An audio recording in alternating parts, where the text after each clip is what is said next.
When it comes to sending money across borders, one of the most common and important questions people ask is, how much can I actually transfer? This isn't just about convenience. It's about understanding the practical limits of a service, ensuring your financial plans align with its capabilities. As a finance expert, I often encounter this query regarding Wise, formerly TransferWise, a popular platform for international money transfers. The answer, like many things in finance, isn't a single, fixed number. Wise's transfer limits are dynamic, influenced by several factors designed to ensure security, comply with regulations, and provide flexibility for users. Let's delve into these factors to give you a clear picture. The driving forces behind Wise's transfer limits. Wise, as an e-money institution, operates under stringent regulations globally. These regulations, alongside Wise's own security protocols, dictate how much money you can send. Here are the primary influences: the currency you're sending from and to. This is arguably the most significant factor. Each currency pair has its own set of maximum transfer limits. For instance, sending US dollars USD might have different limits than sending British pounds, GBP, or Japanese yen JPY.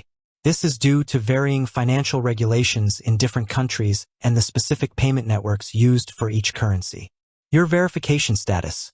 Like any regulated financial service, Wise needs to verify your identity.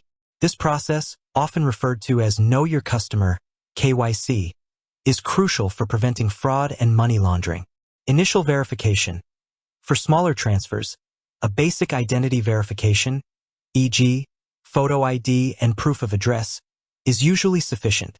Higher limits, deeper verification. If you plan to send larger sums, Wise will often require additional verification. This might involve providing documentation about the source of your funds, e.g., payslips, property sale agreements, inheritance documents, and the purpose of the transfer. This added layer of scrutiny is standard practice for high-value transactions across the financial industry. It's not about being intrusive, but about maintaining the integrity of the financial system. Your payment method. How you choose to pay for your transfer can also impact the limit. Bank transfers, local or wire, these generally have the highest limits, often allowing for very substantial sums. For example, sending USD via a local bank transfer or wire can have limits in the millions.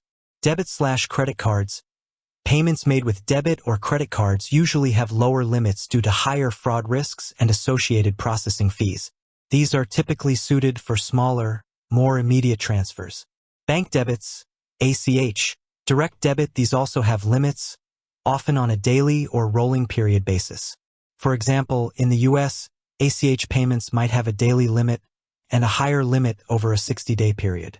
Personal versus business accounts. Wise offers both personal and business accounts, and the limits can differ between the two. Business accounts often have higher default limits to accommodate larger operational transfers. Your location/registered address. The country where your Wise account is registered can also play a role, as different countries have distinct regulatory frameworks. For instance, if your account is based in Japan, specific local regulations might apply to how much JPY you can send or hold.